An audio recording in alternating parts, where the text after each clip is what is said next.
Hello student, educational RBM SKS में आपका फिर से स्वागत है। आज हम लोग क्लास 10 का मैथ एक्सरसाइज 10.2 ब्रीथ आज स्टार्ट करेंगे। इसके दूसरे लेसन में इसका फर्स्ट क्वेश्चन देखिए दिया है कि एक बिंदु O से एक वृत्त पर स्पर्श रेखा की लंबाई 24 सेंटीमीटर तथा Q की केंद्र से दूरी 25 सेंटीमीटर है, तो वृत्त की त्रिज्या कितनी होगी। दिया इसमें एक बिंदु O से वृत्त पर स्पर्श रेखा की लंबाई है 24 सेंटीमीटर। अब यहां देखिए इसमें क्या करना है, जैसे कि एक वृत्त दिया है,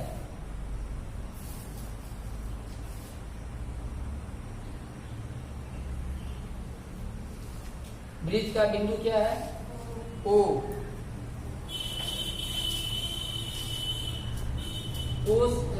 Q दिया है और एक बिंदु Q से, यहाँ बिंदु Q दिया है, Q से वृत्त पर स्पर्श रेखा की लंबाई, Q से इस वृत्त पर एक स्पर्श रेखा खींची गई। ठीक है, यह मान लेते हैं इस बिंदु का नाम P है। तो कह रहा है Q से वृत्त पर स्पर्श रेखा की लंबाई है 24 सेंटीमीटर, ये 24 सेंटीमीटर दिया है।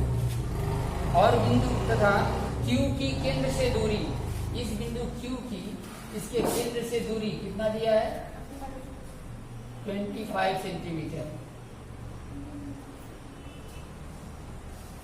25 सेंटीमीटर दिया है। तो पूछा है वृत्त की त्रिज्या ज्ञात कीजिए। इस वृत्त की त्रिज्या हमें OP ज्ञात करना है। ध्यान से देखें, इसमें दिया है कि कोई एक वृत्त है, इस वृत्त की त्रिज्या OP है, वृत्त का केंद्र O है, वृत्त के बाहर स्थित का बिंदु Q है, Q से इस पर खींची गई स्पर्श रेखा PQ है जिसकी लंबाई है 24 सेंटीमीटर। इस वृत्त के बाहरी बिंदु Q से वृत्त के केंद्र के बीच की दूरी है 25 सेंटीमीटर। तो हमें इस वृत्त की त्रिज्या अर्थात हमें OP ज्ञात करना है, इसी की लंबाई हमें निकालना है। ठीक है, तो देखिए क्या करेंगे। सबसे पहले एक चीज यहाँ ध्यान देना है। अब इसके पहले ही प्रमेय जैसे बताया गया है कि वृत्त की त्रिज्या स्पर्श रेखा पर लंबवत होती है, वृत्त की त्रिज्या स्पर्श रेखा पर लंबवत होती है। इसके पिछले अभ्यास में प्रमेय है, उस प्रमेय में बताया गया है कि जो वृत्त की त्रिज्या है वह स्पर्श रेखा पर लंबवत होती है। या ऐसा भी कह सकते हैं कि वृत्त की स्पर्श रेखा के स्पर्श बिंदु, ठीक है, वृत्त के स्पर्श बिंदु से होकर जाने वाली रेखा और त्रिज्या यानी केंद्र से होकर जाने वाली रेखा, ये सभी आपस में क्या होते हैं, लंब होते हैं। ठीक है, तो यहाँ क्या मालूम हुआ, हम यहाँ पर लिखेंगे। देखिए क्वेश्चन नंबर 1 है, चूंकि किसी प्रमेय है, किसी वृत्त की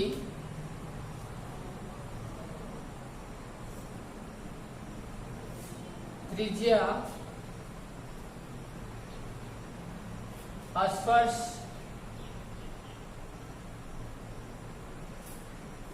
रेखा पर लंब होती है, यह हमको मालूम है,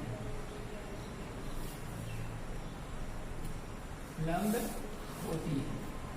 तो लंब होती है तो क्या हुआ, यहाँ पर कोण OPQ बराबर हो जाएगा 90 डिग्री। यानी कि OPQ यह जो एंगल बना है, इस एंगल का मान कितना होगा, 90 डिग्री हो जाएगा। ठीक है, स्पर्श बिंदु से होकर जाने वाली रेखा और स्पर्श बिंदु से ही होकर आने वाली त्रिज्या दोनों एक ही बिंदु पर होना चाहिए। ठीक है, स्पर्श बिंदु से होकर जाने वाली स्पर्श रेखा है और स्पर्श बिंदु से ही होकर आने वाली केंद्र से होकर और स्पर्श बिंदु से होकर आने वाली जो त्रिज्या है, ये दोनों हमेशा एक दूसरे पर लंबवत होते हैं। अर्थात कोण OPQ बराबर कितना हो गया, 90 डिग्री हो गया। यहाँ वैल्यू है 90 डिग्री। ठीक है, अब देखिए क्या है, इसका मतलब क्या है, हम लोग तो यह जानते हैं कि यदि किसी त्रिभुज का एक कोण समकोण हो तो उसे समकोण त्रिभुज कहते हैं, है ना। ये बताया गया है कि यदि किसी त्रिभुज का एक कोण मात्र समकोण हो तो उसे हम लोग कहते हैं समकोण त्रिभुज कहते हैं। तो यहाँ पर ओ पी क्यू क्या है, एक समकोण त्रिभुज है, इसलिए त्रिभुज या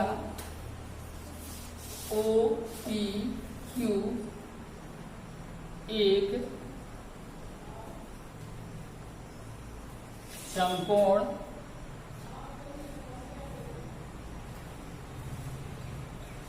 त्रिभुज है। यहाँ पर ओ पी क्यू एक समकोण त्रिभुज है। अब देखिए, समकोण के सामने वाली भुजा सबसे बड़ी होती है और समकोण के सबसे सामने वाली जो भुजा होती है उसी को कर्ण कहते हैं। यहाँ हमको कर्ण मालूम है और इन आधार और लंब में से एक भुजा मालूम है, दूसरी भुजा में ज्ञात करना है। तो हम तो जानते हैं कि सबसे बड़ी भुजा क्या है, कर्ण। और फार्मूला हमारा क्या है, हमारा फार्मूला है कि कर्ण स्क्वायर बराबर होता है लंब स्क्वायर प्लस आधार का स्क्वायर। कर्ण स्क्वायर बराबर होता है लंब स्क्वायर प्लस आधार स्क्वायर। कर्ण स्क्वायर बराबर होता है लंब स्क्वायर प्लस आधार स्क्वायर, यानी कर्ण का वर्ग लंब के वर्ग और आधार के वर्ग के बराबर होता है। आई बात समझ में। अब इसमें से अगर हमको लंब निकालना है या आधार निकालना है तो कर्ण में से क्या करते हैं, उसको घटा देंगे। जैसे मान लो लंब इधर रहने दें, आधार इधर आएगा तो कर्ण में से घट जाएगा, या आधार को ही रहने दें यहाँ पर, लंब को इधर लाएंगे तो इसमें घटा देंगे। यह क्रिया हमें करनी है। यहाँ पर भी हम इसी तरह से हमको ओपी निकालना है, तो ओपी अगर आधार या लंब किसी एक भुजा को मान सकते हैं तो ओपी स्क्वायर बराबर हो जाएगा ओ क्यू स्क्वायर और माइनस पी क्यू का स्क्वायर। ओपी स्क्वायर बराबर O Q square minus P Q का स्क्वायर। कर्ण में से ही दूसरी भुजा को आधार या लंब को घटाते हैं। यहाँ पर निकल गया। अगर यहाँ पर हम ओपी बराबर निकालें तो ओपी बराबर हो जाएगा रूट में ओ क्यू का स्क्वायर और माइनस पी क्यू का स्क्वायर। अब ओ क्यू का वैल्यू हमको कितना है, ओ क्यू का वैल्यू हम यहाँ चाहे तो लिख सकते हैं, ऊपर लिख लें कि दिया गया है ओ क्यू बराबर 25 cm। ओ क्यू का वैल्यू है 25 cm और स्पर्श रेखा पी क्यू का वैल्यू दिया है 24 cm, 24 सेंटीमीटर दिया है। वह वैल्यू यहाँ पर रख दें। ओ क्यू के जगह पर 25 का होल स्क्वायर और पी क्यू के जगह पर 24 का होल स्क्वायर। अब यहाँ पर 25 का स्क्वायर अगर निकालेंगे तो 25 का वर्ग, अब 25 का वर्ग होता है 625। यहाँ 25 का वर्ग हो गया हमारा 625 और माइनस 24 है, 24 का वर्ग होता है 576। ठीक है, 24 का वर्ग है 576। अब इसको घटाएंगे, 5 में से 6 नहीं जाएगा तो हासिल लेंगे 15 में से 6 या 9, यहाँ 1 बचेगा, 1 में से 7 नहीं जाएगा, 6 में से हासिल लेंगे तो 11 में से 7 गया 4 और यहाँ 5 में से 5 गया 0, रूट 49 और इसका मान होता है 7 cm। तो हमारी त्रिज्या वृत्त की कितनी हो गई, 7 cm। इसलिए वृत्त की त्रिज्या ओपी बराबर 7 सेंटीमीटर। यह आंसर है। क्वेश्चन फिर से देख लें। क्वेश्चन में दिया है, एक बार फिर से क्वेश्चन देखें। एक बिंदु Q से एक वृत्त पर स्पर्श रेखा 24 सेंटीमीटर है। एक बिंदु Q से एक वृत्त पर जो स्पर्श रेखा है बिंदु Q से, Q क्या है, बाहरी बिंदु है। यह जो Q बिंदु दिया है ये वृत्त के बाहर है, तो किसी बाहरी बिंदु Q से वृत्त की स्पर्श रेखा की लंबाई है 24 सेंटीमीटर। आगे Q की केंद्र से दूरी है 25 सेंटीमीटर। इस Q की, बाहरी बिंदु Q की वृत्त के केंद्र O से यह दूरी दिया है 25 सेंटीमीटर। तो हमें ज्ञात करना है वृत्त की त्रिज्या। अब यहाँ पर हम पिछले अध्याय में प्रमेय पढ़े हैं कि किसी वृत्त की त्रिज्या स्पर्श रेखा पर लंब होती है, इसलिए यहाँ पर OPQ बराबर 90 डिग्री। यहाँ OQ का वैल्यू दिया है 25 cm और PQ का वैल्यू यहाँ दिया है 24 cm, ये हमको पता है। इसलिए ओ पी क्यू एक समकोण त्रिभुज है। आज जब ओ पी क्यू एक समकोण त्रिभुज है तो समकोण त्रिभुज में होता है कार्ड स्क्वायर बराबर लंब स्क्वायर प्लस आधार स्क्वायर। यहाँ उसी फार्मूले से ओ पी स्क्वायर बराबर O Q square minus P Q square, क्योंकि यहाँ पर ओ क्यू क्या है, वृत्त का सॉरी त्रिभुज का जो है कर्ण है, तो कर्ण के वर्ग में से दूसरी भुजा को यहाँ घटाया गया है। अगर यहाँ से स्क्वायर हटाएंगे तो ये संख्या रूट में आ जाएगी, इसको रूट में लिख देते हैं। अब यहाँ वैल्यू रख दिए हैं, ओ क्यू बराबर है 25, पी क्यू बराबर है 24, 25 का स्क्वायर हुआ 625, 24 का स्क्वायर हो गया 576, दोनों को सब्ट्रैक्ट करेंगे तो 49 और 49 का रूट ओवर होता है 7 सेंटीमीटर। यह वृत्त की त्रिज्या है।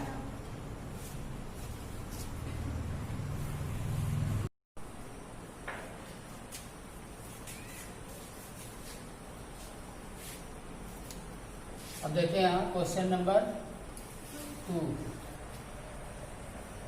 क्वेश्चन नंबर 2 में दिया है आकृति 10.11 में यदि TP TQ, यहाँ पर एक TP और TQ ये जो दोनों रेखा है केंद्र O वाले वृत्त पर दो स्पर्श रेखा है। यहाँ O केंद्र वाला एक वृत्त है, ये जो वृत्त दिया है O केंद्र वाला वृत्त है जिसकी TP और TQ ये दोनों स्पर्श रेखाएं हैं और इस प्रकार है कि एंगल POQ या कोण POQ, जैसे यह स्पर्श रेखा यहाँ से होकर जा रही है, दूसरी स्पर्श रेखा यहाँ से होकर जा रही है और इनके बीच में जो ये कोण बन रहा है POQ, इसका वैल्यू दिया है 110 डिग्री है। तो कह रहा है कि एंगल PTQ का मान क्या होगा, इस कोण का मान क्या होगा, ये हमें ज्ञात करना है।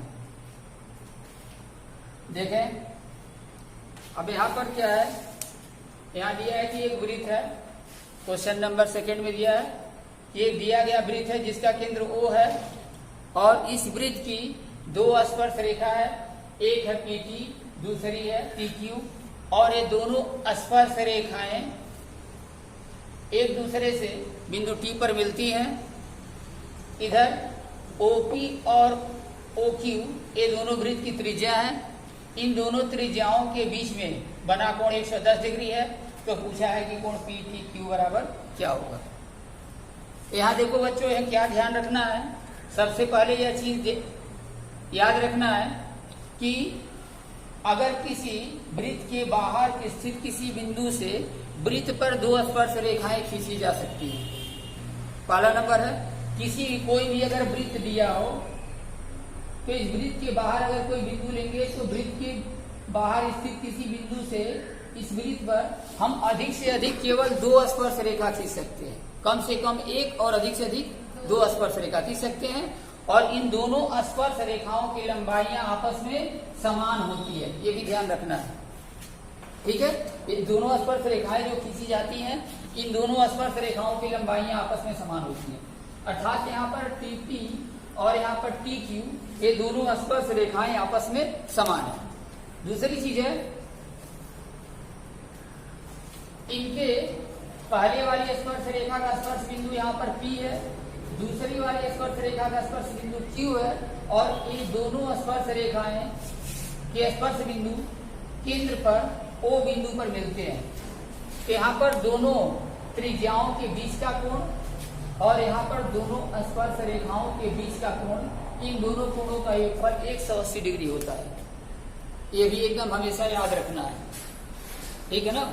अगर इस तरह से कोई दो स्पर्श रेखा खींची गई हो, ये दोनों स्पर्श रेखा बाहर किसी बिंदु पर प्रतिच्छेद करती हो तो इनके प्रतिच्छेद बिंदु पर जो कोण बनेगा और इनके स्पर्श बिंदु से केंद्र को मिलाने वाली रेखा, इनके बीच का कोण, इन आमने सामने के दोनों कोणों का योगफल 180 होता है।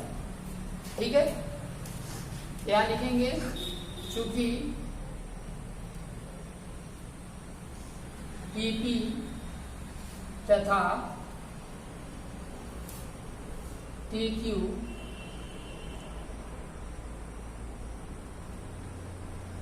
वृत्त की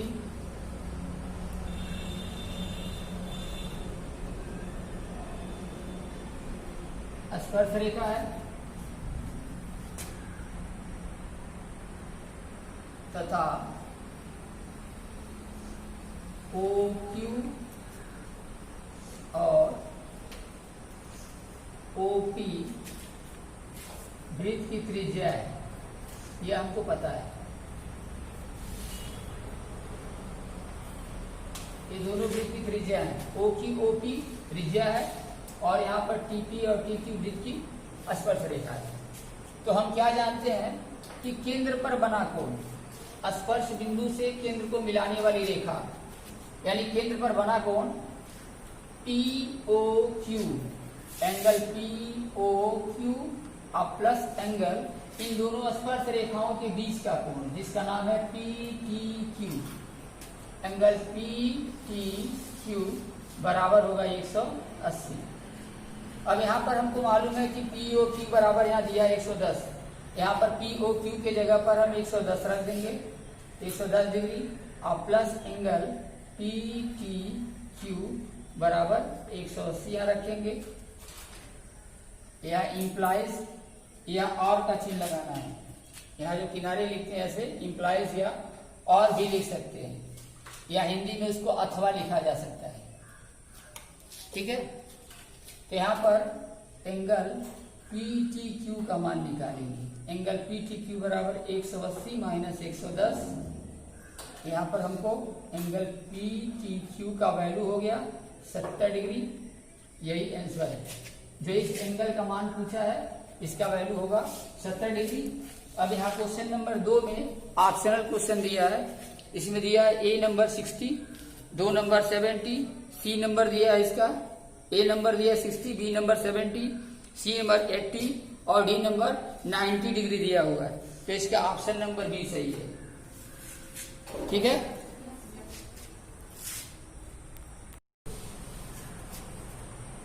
अब यहाँ क्वेश्चन नंबर 3 देखें।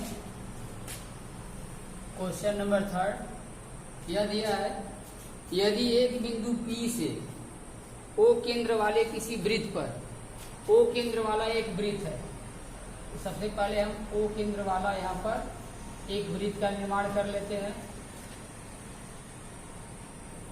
यह O केंद्र वाला एक वृत्त है और कह रहा है किसी बिंदु P से O केंद्र वाले किसी वृत्त पर PA और PB स्पर्श रेखाएं परस्पर 80 डिग्री के कोण पर झुकी हैं। अब यहाँ पर वृत्त के बाहर कहीं बिंदु P है और यहाँ पर PA और PB, PA और PB ये दोनों स्पर्श रेखाएं हैं, दिया है PA और PB दोनों स्पर्श रेखाएं हैं और ये दोनों स्पर्श रेखाएं परस्पर, ये दोनों स्पर्श रेखाएं PA और PB एक दूसरे से 80 डिग्री के कोण पर झुकी हुई है। तो हमें ज्ञात करना है कि एंगल POA बराबर क्या होगा। एंगल POA अब यहाँ से मिलाएंगे और O से यहाँ पर A को मिलाएंगे। यहाँ पर POA इस एंगल का हमको वैल्यू बताना है, केवल इतने एंगल का वैल्यू बताना है। यहाँ देखिए क्या करना है, क्वेश्चन फिर वही है जो अभी इसके पहले हम क्वेश्चन नंबर 2 बताए हैं। यहाँ पर सबसे पहले इसको मिला लें, B से O को मिला लें, B से O को मिला लें और B से O को मिलाने के बाद क्या दिखाई दे रहा है कि यहाँ पर O केंद्र वाला वृत्त है जहाँ पर PA और PB स्पर्श रेखा है पिछले की तरह। यहाँ लिख सकते हैं कि चूंकि O केंद्र वाले वृत्त की स्पर्श रेखा PA तथा PB है, O केंद्र वाला वृत्त है, इसकी स्पर्श रेखा है PA और PB और यहाँ पर दिया है एंगल APB, यानी दोनों स्पर्श रेखा 80 डिग्री के कोण पर झुकी हुई है, अर्थात एंगल APB बराबर दिया है 80 डिग्री। और अभी हम प्रमेय बताए हैं, अभी हम बताए इसका रूल कि यहाँ दोनों स्पर्श रेखाओं के बीच का कोण और यहाँ पर दोनों त्रिज्याओं के बीच का कोण, इन दोनों कोणों का योगफल 180 होता है। तो यहाँ पर एंगल AOB और प्लस एंगल APB बराबर होगा 180। AOB का वैल्यू तो नहीं मालूम है, लेकिन एंगल APB का वैल्यू मालूम है, 80 डिग्री है, इक्वल हो गया 180 डिग्री। यहाँ पर एंगल AOB का वैल्यू निकालेंगे तो 180 माइनस 80 यानी इक्वल हो गया angle AOB equal 100 degree. AOB यहाँ पर 100 डिग्री है। अब देखें AOB पूरा 100 है, तो OP क्या करेगा, इसे को दो बराबर भागों में बांटेगा, एंगल AOB को दो बराबर भागों में बांटेगा। हमको बताना है एंगल AOP चाहे एंगल POA, हमको एंगल बताना है कि एंगल POA बराबर क्या होगा। तो एंगल POA बराबर हो जाएगा हाफ एंगल AOB, अर्थात हाफ एंगल हो जाएगा 100 इक्वल हो गया 50 डिग्री। यह हमारा आंसर है। इसमें भी देखिए ऑप्शन में क्वेश्चन दिया है, इसमें फर्स्ट नंबर दिया है 50 degree, A number 50 degree, B number 60 degree, C number 70 degree और D नंबर 80 डिग्री। तो इसका भी ऑप्शन नंबर A सही है। फिर से क्वेश्चन को देख लें, यहाँ दिया है O केंद्र वाला एक वृत्त है जिसकी PA और PB दो स्पर्श रेखाएं हैं। ये दोनों स्पर्श रेखाएं 80 डिग्री के कोण पर झुकी हुई हैं। तो हमें एंगल POA का वैल्यू ज्ञात करना है। तो यहाँ क्या करते हैं, अभी हम बताए हैं कि स्पर्श रेखाएं जब एक दूसरे को काटती हैं तो दोनों स्पर्श रेखाओं के बीच का कोण और इनके स्पर्श बिंदु से केंद्र को मिलाने वाली रेखाएं, इनके बीच का कोण अर्थात दोनों त्रिज्याओं के बीच का कोण, इन दोनों आमने सामने वाले कोणों का योगफल होता है 180। तो चूंकि यहाँ पर AOB है, यहाँ का कोण है AOB और इधर वाला कोण है APB, दोनों का योगफल 180 हो गया। AOB हमें नहीं पता है, APB का वैल्यू यहाँ पर 80 डिग्री दिया हुआ है बुक में। तो 80 बराबर 180, 80 को हम दूसरे पक्ष में ले जाएंगे, राइट हैंड साइड में ले जाएंगे तो माइनस 80 हो गया। एंगल AOB बराबर 100 डिग्री। अब यहाँ पर AOB पूरे का वैल्यू निकाले हैं, लेकिन बुक में पूछा है POA का वैल्यू क्या होगा। तो एंगल POA जो है AOB का हाफ होगा। तो एंगल POA बराबर हाफ एंगल AOB, हाफ गुणे एंगल AOB का वैल्यू 100, यहाँ 2 से क्रॉस कर दीजिएगा, 250 टाइम्स यहाँ कट जाएगा, यानी आएगा आपका 50 डिग्री। यही एंगल POA का मान होगा।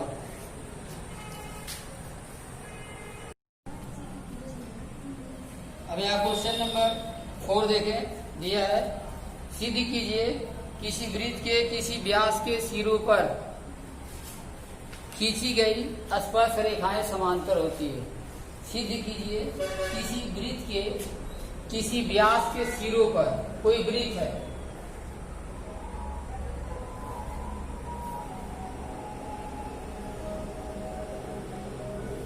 यह मान लेते दिया गया वृत्त है, यहाँ इसका केंद्र O है और वृत्त के केंद्र से होकर जाने वाली रेखा वृत्त की व्यास कही जाती है। यह मान लेते हैं हमारा PA या PQ जो है यह मान लेते हैं वृत्त का व्यास है। कह रहा है किसी वृत्त के व्यास के सिरों पर खींची गई स्पर्श रेखाएं आपस में समांतर होती हैं, यही हमें सिद्ध करना है। तो यहाँ पर वृत्त है जिसका केंद्र O है, इसका व्यास है PQ, यहाँ बिंदु Q पर स्पर्श रेखा खींची गई है और यहाँ पर बिंदु P पर भी स्पर्श रेखाएं खींची जाती है। यह मान लेते हैं स्पर्श रेखा हमारा PA है, यह हमारा QB है।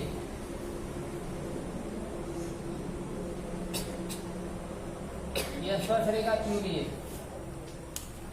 तो हमें सिद्ध करना है कि ये दोनों स्पर्श रेखाएं आपस में समांतर होती हैं।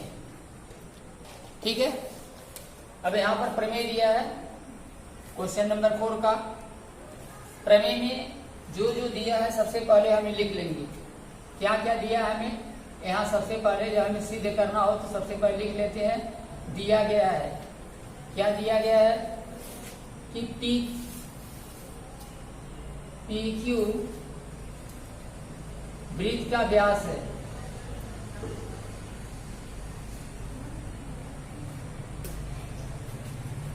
तथा व्यास के सिरों P और Q पर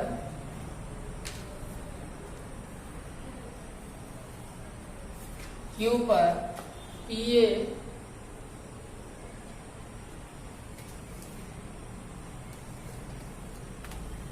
क्रमशः लिख लें। P और Q पर क्रमशः PA तथा QB स्पर्श रेखा खींची गई है।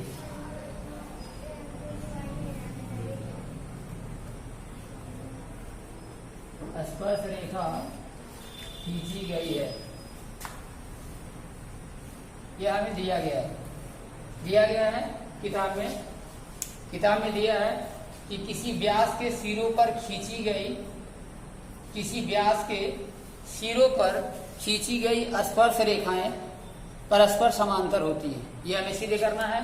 तो दिया है, हम क्या किए हैं, एक वृत्त खींचे हैं जिसका केंद्र O है, इसके व्यास के सिरे PQ है, P पर होने वाली स्पर्श रेखा, होकर जाने वाली स्पर्श रेखा PA और Q से होकर जाने वाली स्पर्श रेखा QB है। ये दोनों स्पर्श रेखाएं खींची गई हैं। तो हमें सिद्ध करना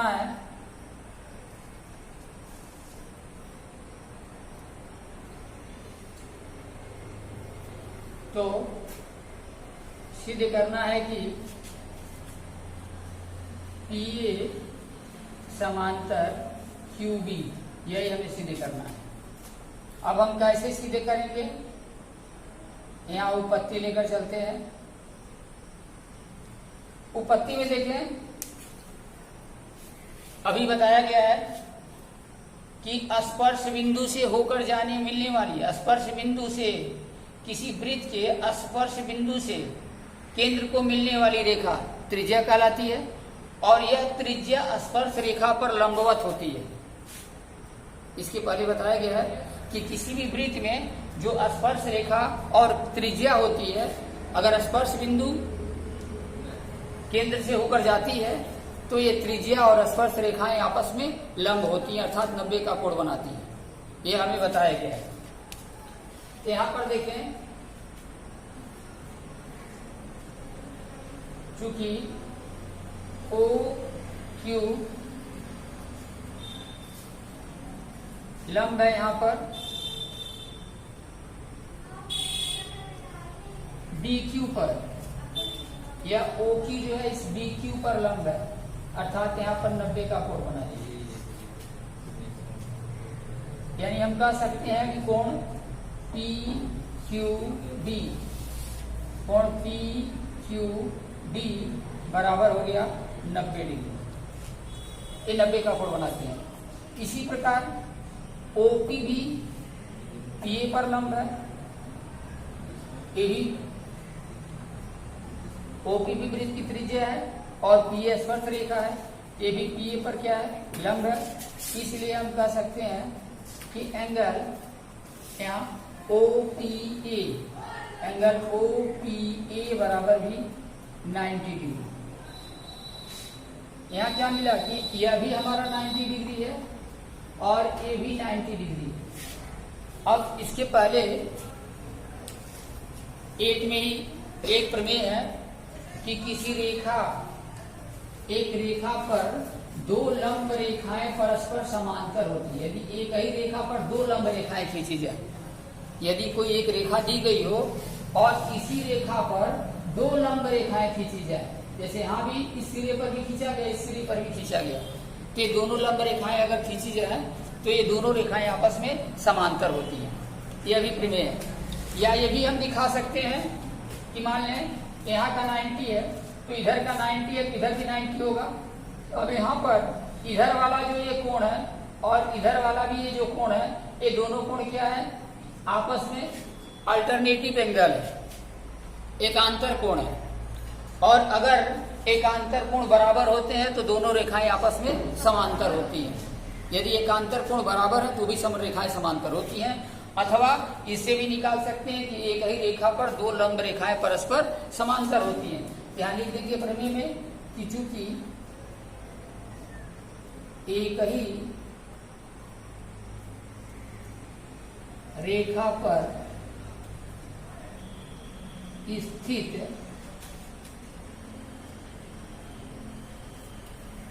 दो लंब रेखाएं परस्पर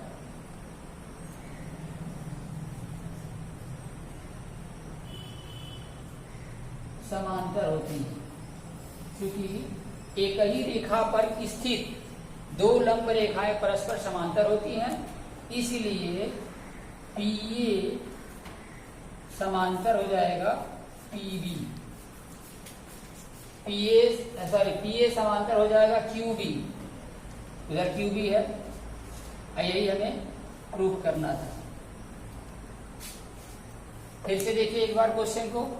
क्वेश्चन दिया है कि सिद्ध कीजिए कि किसी वृत्त के किसी व्यास के सिरों पर खींची गई स्पर्श रेखाएं समांतर होती हैं। सिद्ध कीजिए कि किसी वृत्त के व्यास के सिरों पर खींची गई स्पर्श रेखाएं समांतर होती हैं, अर्थात ये प्रमेय है। तो इसके लिए हम क्या करेंगे, कोई भी प्रमेय दिया गया हो तो सबसे पहले जो चीज हमें पहले से ज्ञात हो यहाँ हम पहले लिख देंगे। जैसे यहाँ लिख सकते हैं कि ज्ञात है अथवा दिया गया है, यहाँ कुछ भी लिख सकते हैं।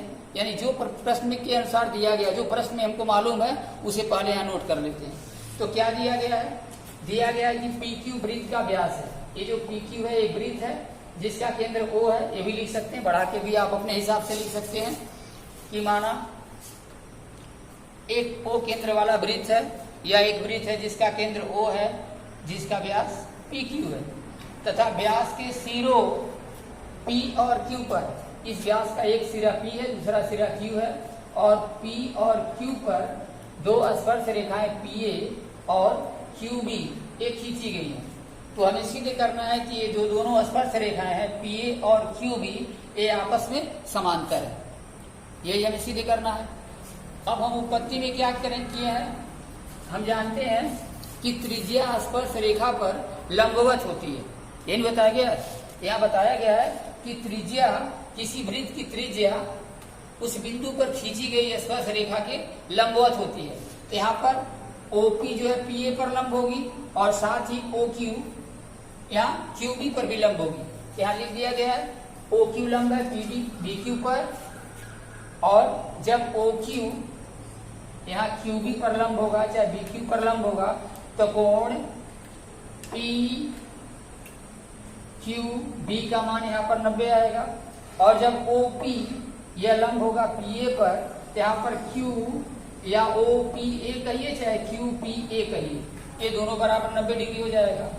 अब यहाँ पर हम लोग चूंकि जानते हैं कि एक ही रेखा पर स्थित दो रेखाएं परस्पर समांतर होती है, अर्थात एक ही रेखा पर स्थित यदि दो लंब रेखाएं हों तो वे आपस में समांतर होती है। ये भी प्रमेय है।